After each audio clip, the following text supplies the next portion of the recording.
दंडी सन्यासी को सनातन हिंदू धर्म के सर्वोच्च सन्यासी क्यों माना जाता है? दंडी सन्यासियों की सबसे बड़ी पहचान उनका दंड ही क्यों है? क्यों उन्हें किसी को छूने का अधिकार नहीं होता और ना ही किसी को खुद को छूने देने का?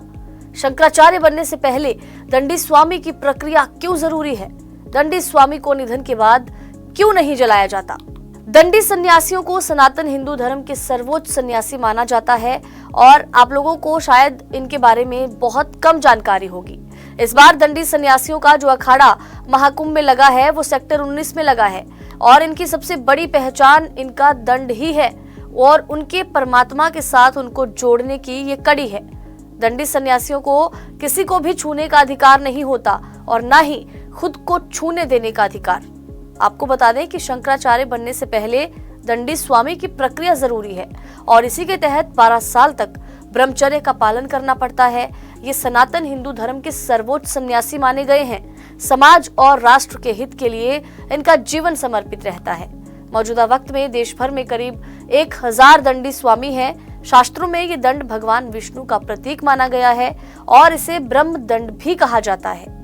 जब एक ब्राह्मण संन्यास ग्रहण करता है और शास्त्रों के अनुसार उसके लिए निर्धारित नियमों का पालन करता है, इसके बाद वो दंड को पाने के लिए पात्रता हासिल करता है।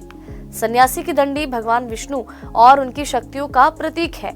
सभी दंडी सन्यासी हर दिन अपने दंड का अभिषेक, तर्पण और पूजन करते हैं। दंडी सन्यासी अपने दंड को निर्धारित आवरण के साथ शुद्ध रखते हैं।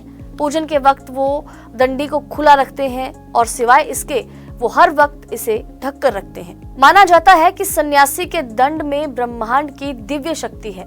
इसकी शुद्धता को हमेशा बनाए रखना होता है। अपात्र और अनाधिकृत व्यक्तियों को खुला दंड नहीं दिखाना चाहिए। देश में संतों के एक महत्वपूर्ण संप्रदाय दंडी सन्यासियों का दावा है कि शंकराचार्य उन्हीं में से चुने गए हैं। दंडी सन्यासी बनने के इच्छुक साधुओं को अपनी शरण में स्वीकार किए जाने से पहले कई बड़ी बाधाओं को पार भी करना पड़ता है। दंडी सन्यासी को निधन के बाद जलाया नहीं जाता। ऐसा इसलिए किया जाता है क्योंकि दीक्षा के दौरान ही दंडी सन्यासियों का अंतिम संस्कार कर दिया जाता है।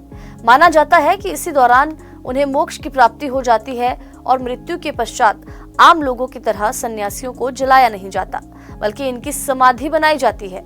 अद्वैत सिद्धांत से निर्गुण निराकार ब्रह्म की उपासना इनके जीवन का लक्ष्य होता है।